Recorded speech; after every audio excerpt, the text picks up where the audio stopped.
UP board class 7 की exercise है ये। अभ्यास 7C करने जा रहे हैं हम और ये प्रतिशत की एक्सरसाइज है।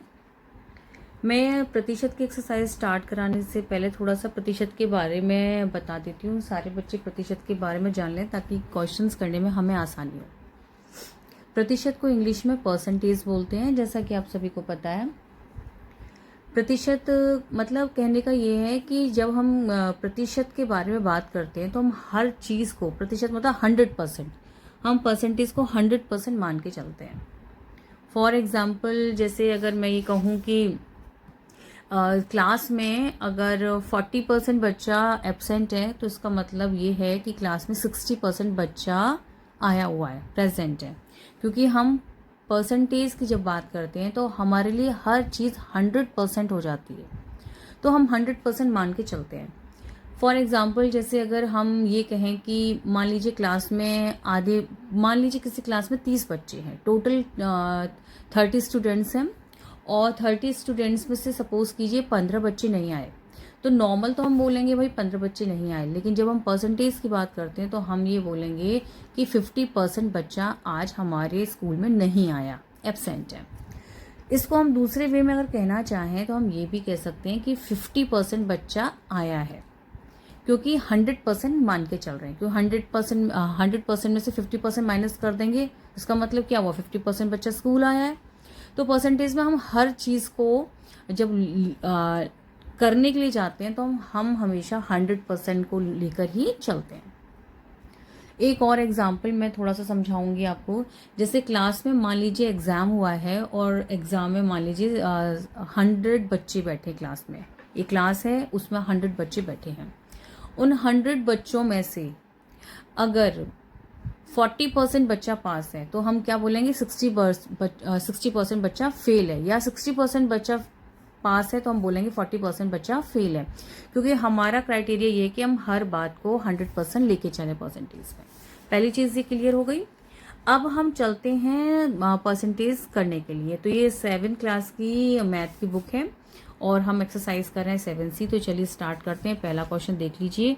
वह राशि ज्ञात कीजिए जिसका 35% बराबर कितने का है, 280 के है।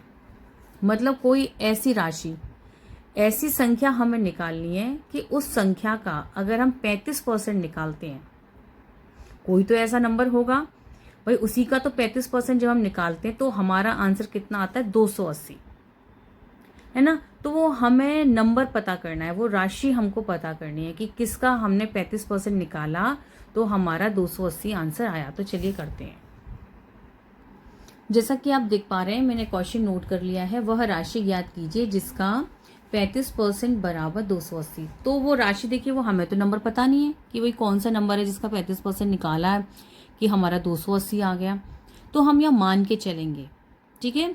मान लिया वो राशि क्या है, हमारी x है। हमने सपोज कर लिया है, मान लीजिए वो राशि क्या है, हमारी x है। यानी कोई भी जो नंबर है वो x है, उसी नंबर का ही तो 35% निकाला ना, तभी तो हमारा 280 आया। तो हमने x का 35% निकालना है। जब हम x का 35% निकालेंगे तब हमारा आंसर 280 आना चाहिए। इस तरीके से हमने इक्वेशन बना ली। यहाँ पे का मतलब हम मल्टीप्लाई मान के चलते हैं, तो x का x आ गया, का की जगह हमने मल्टीप्लाई का साइन बना दिया और 35/100। क्योंकि जैसा आप देख पा रहे हैं यहाँ परसेंटेज का साइन है, ये प्रतिशत का चिन्ह है और प्रतिशत के चिन्ह का मतलब होता है 100। मैंने इससे पहले भी आपको बताया था, परसेंटेज की जब भी हम बात करते हैं हम हर चीज़ को 100% मान के चलते हैं।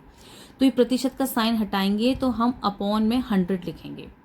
एक चीज़ और बता दूं, अगर प्रतिशत हमें हटाना हो तो हम हमेशा अपॉन में 100 लिखेंगे, और अगर हमें प्रतिशत लगाना हो तो हम मल्टीप्लाई बाय 100 करेंगे, जो मैं आगे आपको बताती चलूँगी।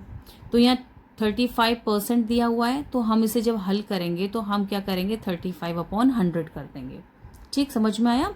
इजिकल टू का इजिकल टू लगाया, 280 का 280 लिख दिया। ठीक, अब देखिए x का जब हम मल्टीप्लाई करेंगे, देखिए अब आप बोलेंगे कि भाई x का मल्टीप्लाई 35 से क्यों किया है, 100 से क्यों नहीं किया। तो मैं आपको बता दूं, आपने फ्रैक्शन सीखे होंगे, भिन्न सीखी होंगी। तो भिन्न में क्या होता है, अपॉन से जस्ट ऊपर वाला हमारा न्यूमरेटर होता है और नीचे वाला डिनोमिनेटर होता है। मतलब ये हमारा अंश होगा और ये होगा हमारा हर। ठीक ऐसे ही ये भी अंश होगा और इसके नीचे हम 1 मान के चलते हैं, मतलब ये अंश हो गया और ये अपॉन 1 क्या हो गया हमारा हर, जो कि हम लिखेंगे नहीं, ये सिर्फ हम मान के चल रहे हैं। ठीक है, तो ये x हमारा क्या हो गया बेटा, x हो गया हमारा न्यूमरेटर। तो हम अंश को अंश से गुणा करेंगे और हर को हर से गुणा करते हैं।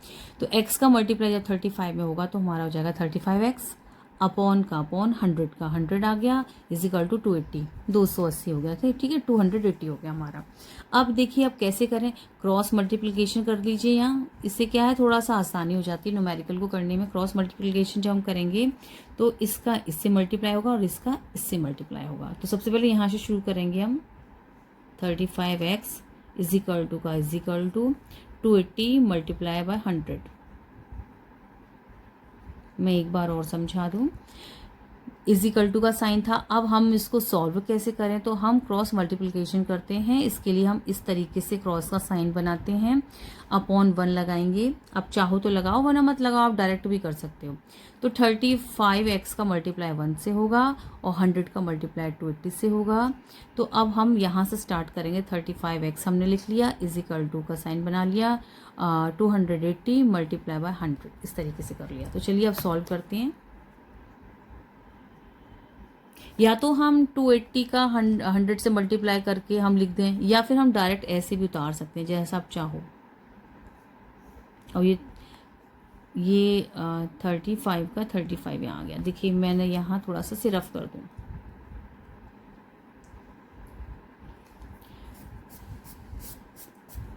क्योंकि ये 35 हम यहाँ ला रहे हैं ना। अब आप बोलेंगे कि ये 35 हम यहाँ क्यों ले आए, क्योंकि आप देख पा रहे हैं इन दोनों के बीच में कोई साइन नहीं है, तो ये हम मल्टीप्लाई का चिन्ह मानते हैं। तो चिन्ह बदल जाएंगे, साइन बदलेंगे, यानी अगर माइनस का साइन होगा यहाँ तो इज इक्वल टू, देखिए मैं क्लियर बता दूं, अगर यहाँ माइनस का साइन है तो यहाँ पर आके संख्या प्लस में हो जाएगी, और यहाँ अगर प्लस में संख्या तो यहाँ आकर माइनस में हो जाएगी। ठीक ऐसे यहाँ होता है, तो वो हम बाद में करेंगे, नहीं तो अभी मैं बताऊंगी तो आप कंफ्यूज हो जाओगे। आपको सीधे ही करना है, x इज इक्वल टू 35 जो यहाँ है वो हम अपॉन में ले आएंगे यहाँ। ठीक, अब हम इसे कट करेंगे। जैसे कि आप जानते हैं इसको डिवाइड करना है हम, 35 1 जार 35, 35 8 जार 280। ठीक है, 8 multiply 100, x is equal to 800, this is our answer. ये हमारा आंसर हो गया। ठीक, जैसा कि आप देख पा रहे हो। तो उम्मीद करती हूँ ये क्वेश्चन आपको समझ में आ गया होगा। एक बार फिर से मैं समझा देती हूँ। वह राशि ज्ञात कीजिए जिसका 35% बराबर 280 के है। सबसे पहले हम देखो, हमें वो राशि नहीं पता जिसका हम 35% निकाल रहे हैं, तो सबसे पहले हम मान लेंगे। मैथ्स में मान के करते हैं सवाल।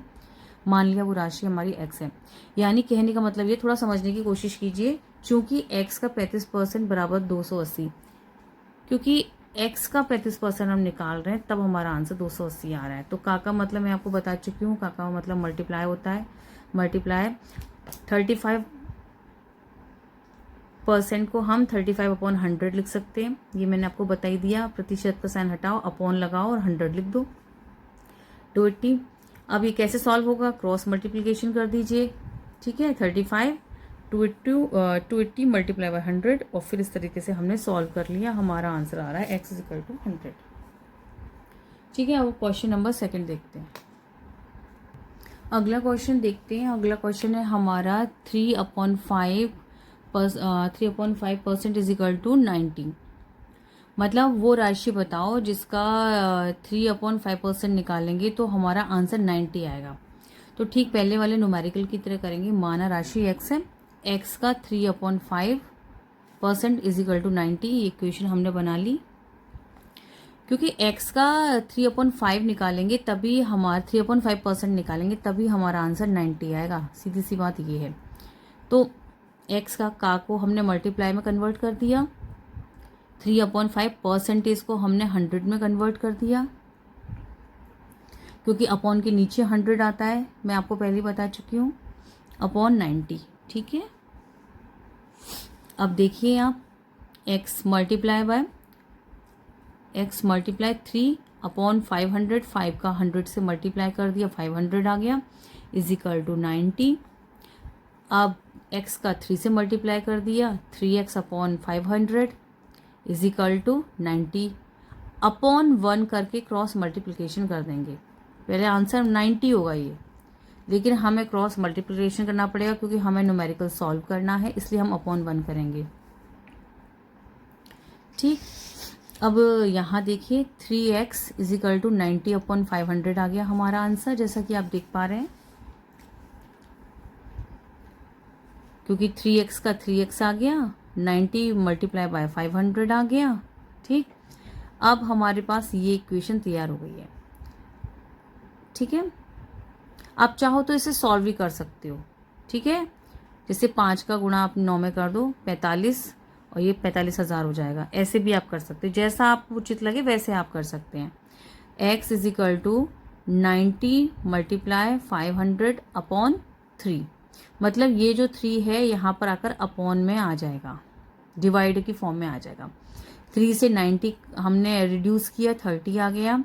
x is equal to 30 multiply by 500। अब जब 30 का गुणा 500 में करेंगे तो हमारा आंसर आएगा 5000। तो ये क्या हो गया, हमारा आंसर हो गया। ये न्यूमेरिकल कुछ बच्चों को थोड़ा टफ लगेगा, लेकिन 2-3 बार जब आप इस न्यूमेरिकल को करोगे, समझोगे, तो यकीन मानो बेटा बिल्कुल टफ नहीं है, बहुत ईजी है। उसके बाद भी अगर इन न्यूमेरिकल में कोई प्रॉब्लम हो तो पूछना। ठीक है, चलो अगले क्वेश्चन पर चलते हैं। जैसा कि आप देख पा रहे हैं 0.25% इज इक्वल टू 600, मतलब किसी राशि का 0.25% जब हम निकालेंगे तो हमारा आंसर 600 आएगा। तो पहले की तरह हम मान लेते हैं, माना राशि x है, तो जब x राशि का कोई भी ऐसी राशि है, कोई भी नंबर यहाँ हो सकता है, जब हम उसका 0.25% निकालेंगे तो आंसर हमारा 600 आएगा। ये है कहने का मतलब। तो अब हमें राशि तो देखो पता नहीं, तो हमने x मान लिया, x का इतना। ठीक है, तो अब इसे सॉल्व कैसे करेंगे, x का मतलब मल्टीप्लाई 0.25% इज इक्वल टू 100। देखो बेटा यहाँ पर आप कहेंगे कि अरे ये तो बहुत कठिन है, ये कैसे होगा, पॉइंट आ गया। कुछ नहीं होगा, हमें सिर्फ पॉइंट हटाना है। 5th में आपने क्लास 5th में जब पढ़ा होगा तो आपने इस तरीके से सॉल्व करना सीखा होगा। मैं थोड़ा रफ में आपको करके दिखा देती हूँ, रफ वर्क। ठीक है, जब हमें पॉइंट हटाना होता है तो हम क्या करते हैं, पॉइंट हटाते हैं, अपॉन करके 1 लिखते हैं। ठीक है, मतलब पॉइंट हटाओ 1 लिखो, अपॉन कर बनाओ, अपॉन का साइन है, बट्टे का साइन है ये, इसे बट्टा भी बोलते हैं हिंदी में और इंग्लिश में से अपॉन बोलते हैं। पॉइंट हटाओ 1 लगाओ, पॉइंट के बाद कितने डिजिट्स हैं 1 2, तो 2 0 लगा दो, तो हमारा क्या हो गया 25/100। ये हमारा नॉर्मल हो गया। दशमलव हटाने के बाद, डेसिमल हटाने के बाद हमारी संख्या कुछ इस तरह से बन जाती है, तो हम ये यहीं लिखेंगे। ठीक है, x is equal to 25/100% is equal to 600। इसको आप ऐसे भी लिख सकते हो, सॉरी मल्टीप्लाई का साइन आएगा ये। ठीक है, मल्टीप्लाई का साइन आएगा, x मल्टीप्लाई, आपको मालूम है परसेंटेज जब हम हटाते हैं, प्रतिशत हटाते हैं तो अपॉन में 100 लिखते हैं, यानी यहाँ भी हम 100 लिख देंगे। ये 100 किसका है, ये प्रतिशत का 100 है। ठीक है, अपॉन में 100 लगाते हैं ना, वो चीज़ है 600। अब x का मल्टीप्लाई 25 से कर दो, 25x अपॉन 600। ठीक है, ठीक है, देख पा रहे हैं आप। ठीक, इसे हटा देती हूँ मैं, थोड़ा सा कंफ्यूज हो जाएंगे आप लोग, मैं नहीं चाह रही आप कंफ्यूज हो बच्चों। ठीक, अब देखिए, चाहो तो आप इसे मल्टीप्लाई भी कर सकते हो, चाहो तो ऐसे छोड़ दो, आपकी मर्जी है भाई। ठीक है, ये क्रॉस मल्टीप्लिकेशन कर दो। मैं तो ज़्यादा से ज़्यादा इजी करने की कोशिश कर रही हूँ न्यूमेरिकल, ताकि आप कंफ्यूज ना हो, नहीं तो शॉर्ट भी हो सकता है ये हम शॉर्ट भी कर सकते हैं। ठीक है ना, 600 मल्टीप्लाई बाय 100 मल्टीप्लाई बाय 100। देखो 100 और 100 का भी गुणा हो सकता है। ठीक है, तो आप ज़्यादा कंफ्यूज नहीं होना कि मैम इतना लंबा क्यों कर रही हैं, आप इसे शॉर्ट भी कर सकते हो बच्चों। मैं तो इसलिए कर रही हूँ ताकि काट पीट जो भी करनी हो, हमें जो भी रिड्यूस करना हो, हम इजीली कर सके। देखिए जैसे यहाँ कर लिया, 25 चौक 100 हो गए, 400 ये हो गया। देखा जाए 4 का मल्टीप्लाई इसमें किया तो 400 हो गया, और 600 हो गया। मल्टीप्लाई करेंगे कितना हुआ, 4 6 24 हो गया, 1 2 3 4। दिस इज अवर आंसर, ये हो गया हमारा आंसर। ठीक, एक बार देख लीजिए, माना राशि x है, x का 0.25% निकालेंगे। अब पॉइंट कैसे हटाएंगे, पॉइंट हटाओ, अपॉन करके 1 लिखो, दो डिजिट्स हैं, 2 अंक हैं, 2 नंबर हैं, 2 0 लगाओ। प्रतिशत को हम अपॉन 100 लिखते हैं, तो अपॉन 100 कर लो, तो 25/100 गुणा 100 हो गया हमारा, बराबर 600 हो गया। ठीक, x का गुणा जब होगा तो हमारा 25x हो जाएगा, क्योंकि आप जानते हैं ये भी अंश है, ये भी अंश है, अंश का अंश से गुणा होता है, हर का हर से गुणा होता है।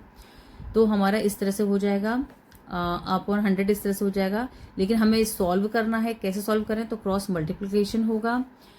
25x का मल्टीप्लाई 1 से होगा तो भाई 25 का गुणा 1, 25x का गुणा 1 से होगा तो 25x का 25x आ जाएगा। 600 का गुणा इससे करेंगे। हम डायरेक्ट भी कर सकते थे 6 का गुणा करके, ठीक है, 6 करके हम डायरेक्ट भी कर सकते थे। तो ये वो नहीं, बाउंडेशन नहीं है कि आपको ऐसे ही लिखना है, आप अपने हिसाब से भी इक्वेशंस कर सकते हैं। ठीक है, जैसा आपको इजी लगे, जैसा आपको आसान लगे वैसा आप कर सकते हैं। ये मैंने थोड़ा इजी वे में करके दिखाया ताकि आपको नंबर कट करने में, संख्या काटने में आसानी हो।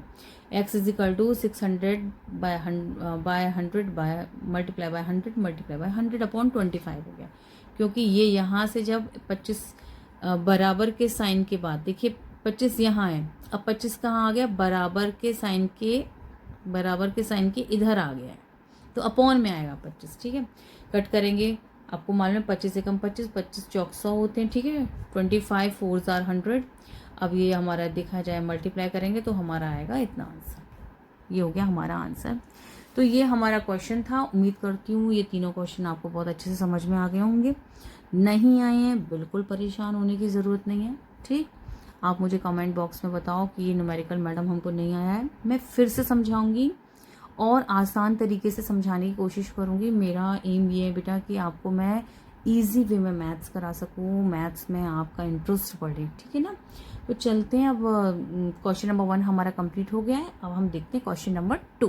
तो चलिए देखते हैं क्वेश्चन नंबर 2। हम देखते हैं, किसी राशि का 5% 600 रुपये के 15% के बराबर है, वह राशि ज्ञात कीजिए। मतलब कोई तो ऐसी राशि होगी, कोई ऐसा नंबर है, कोई ऐसी संख्या है, कोई संख्या है, जब हम उसका 5% निकालते हैं ना, तो जो आंसर आता है ना वो 600 रुपये के 15% के बराबर होता है।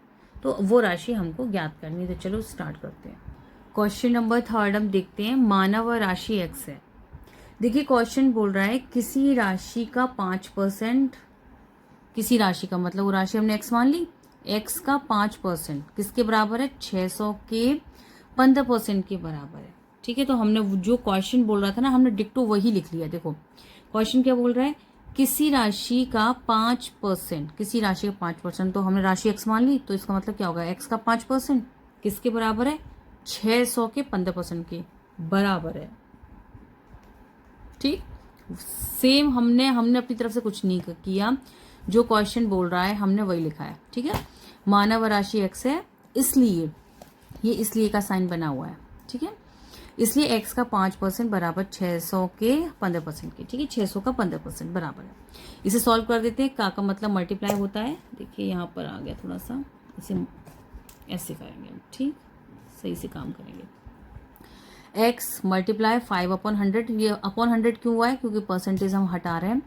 5% को हम 5/100 लिख सकते हैं, परसेंटेज का साइन हटाओ, अपॉन 100 लगा लो। ठीक है, इजिकल टू का इजिकल टू 600 का मल्टीप्लाई हो गया, इसको भी हम ऐसे कर लेंगे 15/100। ठीक, अब देखिए सॉल्व कर लीजिए, ये 5 का x से हुआ 5x/100 हो गया, इजिकल टू 6 इसका 600 का जब 15 में गुणा होगा तो ये हमारा 9000 आ गया, अपॉन 100 हो गया। ठीक, और हमने 0 से 0 कट कर दिया और इस 0 से ये 0 कट कर दिया, क्योंकि ये अंश है, ये हर है, हम आपस में एक दूसरे को काट सकते हैं। बस इसका डिवाइड इसमें भी कर सकते हैं, दोनों तरीके से, या तो कट कर दो या इसका डिवाइड इसमें कर दो। ठीक है, तो बात वही है, 0 से ये 0 कट हो गया, इस 0 से ये 0 कट हो गया, हमारे पास बचा 90। ठीक है, तो हम इसे ऐसे सॉल्व करेंगे, 5x/100 is equal to 90, cross multiplication कर दो अपॉन 1 करके, हमारा हो जाएगा 5x इज इक्वल टू 90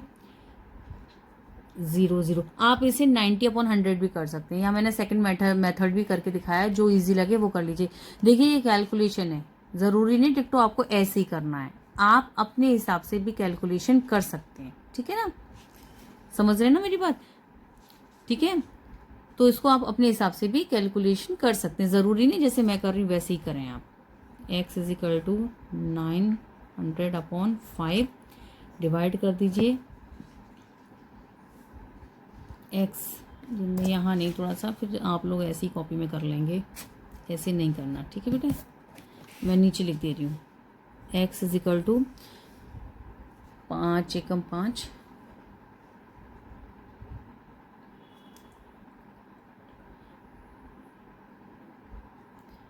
ठीक है, 5 × 5 4 आ गया, 5 × 8 40 0 तो हमारा आंसर हो गया 1800, ठीक है। x = 1800, ठीक है, 1800 हो गया, ये हमारा आंसर हो गया। इसको देखो मैंने सेकंड मेथड में करके दिखाया है, कैलकुलेशन आप ऐसे भी कर सकते हैं। x × 5/100 लिख लिया था, यहाँ पे हमने 600 × 15/100 लिख लिया था। आप 0 से ये वाला 0 भी ऐसे कट कर सकते हैं, ठीक है। ज़रूरी नहीं है कि आप 9000 ही लिखो, आप ऐसे भी कट कर सकते हो, कोई और मेथड हो आप वो भी अप्लाई कर सकते हो। ये कैलकुलेशन है, आप अपने हिसाब से घटत बढ़त कर सकते हैं। देखिए यहाँ मैंने 9000 कर दिया था, देख रहे हैं ना आप, देख पा रहे हैं आप, ठीक है। और यहाँ देखिए मैंने यहाँ 9000 नहीं लिखे, यहाँ मैंने अलग तरीके से कैलकुलेशन की है, तो आप ऐसे भी कर सकते हैं। आंसर दोनों में सेम ही आएगा, x = 1800 आ रहा है, यहाँ भी x = 1800 आ रहा है। कोई और भी कैलकुलेशन इसमें है जो हम अपने हिसाब से एडजस्ट कर सकते हैं, तो ज़रूरी नहीं कि एज इट इज़ आप ऐसे ही करें, लेकिन क्वेश्चन करने का तरीका यही रहेगा, ठीक है। तो उम्मीद कर रही हूँ समझ में आ रहा होगा आपको। देख लीजिए, एक बार और देख लीजिए इस क्वेश्चन को अच्छे से कि कैसे किया है ये, ठीक। ये रहा आपके सामने क्वेश्चन। चलिए आगे करते हैं, अगला क्वेश्चन सॉल्व करते हैं। अगला क्वेश्चन देखते हैं, ये हमारा क्वेश्चन नंबर 3 है। एक चुनाव में 7500 मतदाताओं में से 20% मतदाताओं ने मत नहीं डाले। ज्ञात कीजिए कुल कितने लोगों ने मत डाले। मत मतलब वोट।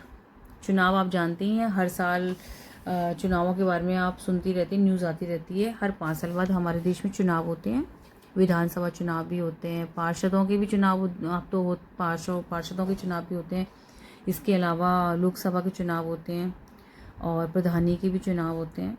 तो जो चुनाव होते हैं तो उसमें सभी वोट डालते हैं, मतदाता वो होते हैं जो वोट डालने वाले लोग होते हैं, वोटर्स होते हैं, ठीक है। तो मान लीजिए एक जगह चुनाव हो रहे हैं और चुनाव में टोटल जो भी लोग हैं 7500 लोग हैं टोटल, ठीक है। मान लीजिए आप ही का कॉलोनी, मान लीजिए जिस कॉलोनी में आप रहते हैं वहाँ टोटल लोग मान लीजिए 7500 हैं, ठीक है। तो 7500 लोगों में से 20% लोगों ने वोट नहीं डाले, 20% लोगों ने वोट नहीं डाले। अगर हम दूसरे वे में कहना चाहें तो हम ये भी कह सकते हैं 80% लोगों ने वोट डाले, क्योंकि 100% मान के चलते हैं ना, तो 80% लोगों ने वोट डाले और 20% लोगों ने वोट नहीं डाले। यहाँ तक बात समझ में आ गई। अब क्वेश्चन क्या बोल रहा है, ज्ञात कीजिए कुल कितने लोगों ने मत डाले, मतलब कितने लोगों ने वोट डाले। देखो इसे करने का 2 तरीका है, या तो आप 7500 का 20% निकाल लें, ठीक है। उससे क्या होगा, 20% हम निकालेंगे तो उससे ये होगा कि इतने लोगों ने वोट नहीं डाले, और जो वोट नहीं डाले वो इसमें से घटा देंगे तो हमारा निकल आएगा कितने लोगों ने वोट डाला। एक तो मेथड ये है। दूसरा मेथड ये है कि हम ये कर सकते हैं 100% में से 20% घटा दो तो 80% लोगों ने वोट डाला। हम 7500 का 80% भी निकाल सकते हैं। जब हम 7500 का 80% निकालेंगे तो वो लोग निकल के आ जाएंगे जिन्होंने वोट डाले हैं, ठीक है। समझ में आ रहा होगा। एक बार फिर से समझा दूं, एक आपकी कॉलोनी है, उसमें 7500 लोग हैं, वोटर्स हैं, उसमें से 20% लोगों ने वोट नहीं डाले। देखिए वो ये हमसे ये नहीं पूछ रहा कि जिन्होंने वोट नहीं डाले उनकी संख्या बताओ, नहीं, यहाँ दूसरा क्वेश्चन पूछ रहा है। वो बोला कितने लोगों ने वोट डाले। तो इस न्यूमेरिकल को करने के 2 तरीके हैं, आप सीधे भी कर सकते हैं, घुमा के भी कर सकते हैं, आंसर दोनों तरीके से निकलेगा। पहला एक ये है कि हम 20% निकाल लें जिन्होंने वोट नहीं डाले, ठीक है, और इसमें से माइनस कर दें तो हमारे वोटर आ जाएंगे जिन्होंने वोट डाल दिए। एक मेथड ये है कि 20% ने वोट नहीं डाले, तो भाई कितने परसेंट ने वोट डाले, 80% ने वोट डाले, तो 7500 का आप 80% निकाल लेंगे, तो वो लोग निकल आएंगे जिन्होंने वोट डाले। तो चलिए ये क्वेश्चन करते हैं, क्वेश्चन नंबर 3 सॉल्व करते हैं। जैसा कि आप देख पा रहे हैं मैंने लिख लिया है चुनाव में कुल मतदाताओं की संख्या 7500, ये हमें क्वेश्चन में दी गई है। मत नहीं डालने वालों की संख्या निकालनी है हमें, क्योंकि मत नहीं डालने वालों का प्रतिशत हमें दिया गया, कितना प्रतिशत दिया गया है, 20% दिया गया है। तो हम संख्या निकालेंगे। ये तो परसेंटेज था, जिन लोगों ने वोट नहीं डाला वो कितनी परसेंट है, 20% है ना। लेकिन हमें संख्या निकालनी है। जब तक हम इनकी संख्या नहीं निकालेंगे तब तक हम इस क्वेश्चन को सॉल्व नहीं कर पाएंगे। अब ये 20% कहाँ से आए हैं, 20% वो लोग हैं इनमें से निकले 20%, ठीक है, इनका 20% है ये, क्योंकि आपको मैंने पहले बताया आपकी कॉलोनी में टोटल वोटर्स कितने हैं, 7500।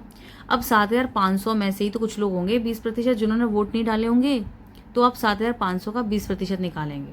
उससे क्या है, 7500 का जब 20% आप निकालेंगे तो आपके सामने वो संख्या आएगी जिन्होंने वोट नहीं डाले, प्रतिशत से संख्या में बदल जाएंगे ये लोग। तो चलिए मत नहीं डालने वालों की संख्या निकालें, 7500 का 20%। तो चलिए सॉल्व करिए। का मतलब गुणा होता है, मैं आपको पहले बता चुकी हूँ। 20% को हम कैसे लिखेंगे, 20/100, ठीक। इसे सॉल्व कर लीजिए। आप चाहें तो इस जीरो से ये जीरो कट कर लो, या इन दोनों जीरो से ये दोनों जीरो कट कर लो, जैसा चाहो वैसा कर लीजिए, आप कोई दिक्कत नहीं है, ठीक है।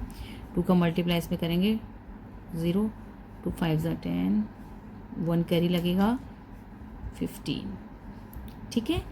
हमारे कितने हो गए, 1500 लोग। 1500 लोग वो हैं जिन्होंने वोट नहीं डाले, ध्यान से सुनिए, ठीक है।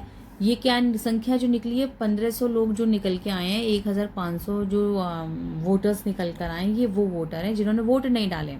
और क्वेश्चन हमसे क्या पूछ रहा है, क्वेश्चन हमसे पूछ रहा है ज्ञात कीजिए कुल कितने लोगों ने वोट डाले, कितने लोगों ने मत डाले। तो हम उनकी संख्या कैसे निकालेंगे, मत डालने वाले लोगों की संख्या लिख लीजिए, मत डालने वाले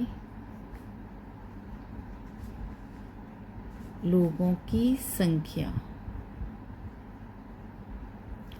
बराबर इनकी संख्या हमें निकालनी है कि कितने लोगों ने वोट डाले हैं, ठीक है ना। तो भाई सीधी सी बात है, 7500 में से 1500 लोगों ने वोट नहीं डाले, तो कितनों ने वोट डाले ये कैसे निकालेंगे भाई, 7500 में से 1500 माइनस कर दीजिए, आ गया आंसर, है ना इजी, माइनस 1500। इसे सॉल्व कर लीजिए, आंसर आ गया 6000। मतलब मत डालने वाले लोगों की संख्या कितनी होगी, 6000 हो गई, ठीक है ना। आप इसको अलग से भी लिख सकते हैं अब कि मत डालने वाले लोगों की संख्या है 6000, ठीक है। तो इस तरीके से हमारा क्वेश्चन सॉल्व हो जाता है। तो चलिए अगला क्वेश्चन देखते हैं। अगला क्वेश्चन देखिए, क्वेश्चन नंबर 4 देख लें हम। खड़िया में 40% कैल्शियम, 12% कार्बन, और 48% क्या है, ऑक्सीजन है। 1 किलोग्राम खड़िया में प्रत्येक की मात्रा ग्राम में बताइए। देखिए खड़िया है, खड़िया सबने देखी है। 1 किलो खड़िया आप लेकर आए हो, मान लीजिए मार्केट गए, आपने 1 किलो खड़िया ले ली। 1 किलो खड़िया आपके सामने रखी हुई है। वो 1 किलो खड़िया किस किस चीज़ से मिलकर बनी हुई है, उसमें क्या क्या है उसके अंदर, भाई उसमें 40% कैल्शियम पड़ा हुआ है। तो देखो मात्रा नहीं लिखी है ग्राम में, प्रतिशत में दिया हुआ है। सवाल समझो, एक होती है मात्रा की, 1 किलोग्राम में 1000 ग्राम होते हैं, तो इतने ग्राम कैल्शियम हुआ, इतने ग्राम कार्बन हुआ, इतनी ग्राम ऑक्सीजन हुआ, तो बहुत आसान हो जाती है चीज़। लेकिन उन्होंने ग्राम में ना बता के प्रतिशत में संख्या बता दिया हमें। 40% कैल्शियम, 12% कार्बन, 48% ऑक्सीजन है। अब 1 किलो खड़िया में ये तीनों चीज़ें हैं। अब इन तीनों चीज़ों की जो है मात्रा है वो आपको ग्राम में बतानी है, लेकिन यहाँ हमको क्या दे दिए, प्रतिशत में। आप एक चीज़ और नोटिस करेंगे, जब आप इन तीनों को प्लस करेंगे तो आपका परसेंटेज 100% बनेगा, क्योंकि मैं आपको पहले ही बता चुकी हूँ प्रतिशत में हर चीज़ क्या होती है, 100% हम मान के चलते हैं। तो इन तीनों को जब आप प्लस करेंगे तो हमारा 100% बनेगा, ठीक है ना। तो अब 1 किलोग्राम खड़िया को जब हम देखते हैं तो पहले आप उसका कैल्शियम निकालेंगे 40%, फिर उसी का आप 12% निकालेंगे तो आपका कार्बन निकल आएगा, और फिर उसी 1 किलोग्राम खड़िया का जब 48% निकालेंगे तो आपका ऑक्सीजन निकल आएगा। अब आप कहेंगे 1 किलोग्राम कैसे होगा, क्यों नहीं होगा भाई, आपको मात्रा ग्राम में बतानी है। हम जानते हैं 1 किलोग्राम बराबर 1000 ग्राम होते हैं, तो 1000 ग्राम में से जब आप 40% निकालेंगे तो कैल्शियम की मात्रा निकल आएगी। उसी 1000 ग्राम में से जब आप 12% निकालेंगे तो कार्बन की मात्रा निकल आएगी, और उसी 1000 ग्राम में से जब 48% निकालेंगे तो ऑक्सीजन की मात्रा निकल आएगी, क्योंकि इन तीनों को मिलाकर ही आपका 100% बन रहा है। इन तीनों को मिलाकर ही आपका 1 किलोग्राम खड़िया बन रही है। तो चलिए इसे सॉल्व करके देखते हैं। जैसा कि आप देख पा रहे हैं 1 किलोग्राम में कितने ग्राम होते हैं, 1000, यहाँ 100 नहीं 1000, ठीक। 1 किलोग्राम में ग्राम कितने होते हैं, 1000 ग्राम होते हैं, ठीक है बेटा। 1 किलोग्राम खड़िया में कैल्शियम की मात्रा हम निकालेंगे। यहाँ मैंने केजी लिख दिया है, किग्रा को हम इस तरह से शॉर्ट में केजी भी लिख सकते हैं, ठीक है। कितना है, 1000 ग्राम का 40%, क्योंकि 1 किलो खड़िया है, कहने का मतलब हम 1 किलो खड़िया को हम 1000 ग्राम भी लिख सकते हैं ना। तो 1000 ग्राम का 40% हमें निकालना है। जब हम 1000 ग्राम में से 40% खड़िया निकाल लेंगे तो हमको ये पता चल जाएगा कि ये कैल्शियम कितनी ग्राम है इसमें, ठीक है। तो 1000 का मतलब मल्टीप्लाई 40% को हम कैसे लिख सकते हैं, 40/100 लिख सकते हैं। इस जीरो से ये जीरो हमने कट कर दिया, इस जीरो से ये कट कर दिया हमने, मतलब ये दोनों जीरो हमने यहाँ दोनों जीरो से हमने रिड्यूस कर दिया। अब हमारे पास कितना बचा, 10 मल्टीप्लाई बाय 40, मतलब 10 गुणा 40 बचा। 10 को 40 से गुणा करेंगे हमारा 400 आ जाएगा ग्राम। देखिए इसी ग्राम को मैंने इंग्लिश में यहाँ ग्राम लिख दिया, एक ही चीज़ है। आप चाहो तो ऐसे यहाँ ग्राम लिख सकते हो, ठीक है, ऐसे भी ग्राम आप यहाँ लिख सकते हो। ये मैंने दोनों तरीके से इसलिए लिखा है ताकि आपको कहीं भी अगर इस तरह से लिखा हुआ मिल जाए तो आप समझ जाएं, ठीक। अगला देखते हैं आगे। 1 किग्रा खड़िया में कार्बन की मात्रा। अब आप बोलेंगे यहाँ केजी लिखा हुआ, यहाँ किग्रा, ये आप एक ही लिखिएगा। अगर ऐसे किग्रा लिख रहे हैं तो तीनों में आप ऐसे किग्रा लिखना। मैंने ये समझाने के लिए लिखा हुआ है कि कहीं अगर आपको किसी बच्चे की कॉपी में या टीचर्स आपके कराएं तो केजी लिख रहे हैं तो आप कंफ्यूज हो जाएं, या किग्रा लिख रहे हैं तो आप कंफ्यूज हो जाएं, या यहाँ जैसे किलोग्राम लिख रहे हैं तो आप कंफ्यूज हो जाएं। नहीं, ये एक ही चीज़ है। आप चाहें तो किलोग्राम ऐसे लिख सकते हैं, आप चाहें तो ऐसे किग्रा लिख लीजिए या ऐसे केजी लिख लीजिए, एक ही बात है, ठीक है। तो कंफ्यूज नहीं होना है, और आपको तीनों अलग अलग नहीं लिखने, एक ही चीज़ लिखना। अगर केजी लिखो तो फिर तीनों में केजी, किग्रा लिखो तो तीनों में किग्रा लिखना, और नहीं तो फिर तीनों में किलोग्राम लिखना, ठीक है। समझ पा रहे हो ना मेरी बात, में क्या कहना चाह रही हूँ। ये मैंने आपको समझाने के लिए अलग अलग तरीके से लिखा है ताकि आपको कहीं दिखने को मिले तो आप कंफ्यूज ना हो कि ये है क्या चीज़। 1 किग्रा खड़िया में कार्बन की मात्रा, तो 1000 ग्राम का 12% निकाल लो। यहाँ मैंने शॉर्ट में लिखा हुआ है ग्राम, देखिए ये जो ग्राम है ग्रा बना के मैंने जीरो बना दिया, ये शॉर्ट में ग्राम है, ये पूरा ग्राम लिखा हुआ है, मैंने पूरा ग्राम लिखा हुआ है। तो आप जैसे चाहो वैसे ग्राम लिख सकते हो, शॉर्ट में भी लिख सकते हो, पूरा भी लिख सकते हो। 12% निकाल लीजिए 1000 ग्राम का। जब हम 1000 ग्राम का 12% सॉल्व करेंगे तो हमारे कितना ग्राम कार्बन आ गया, 120 ग्राम।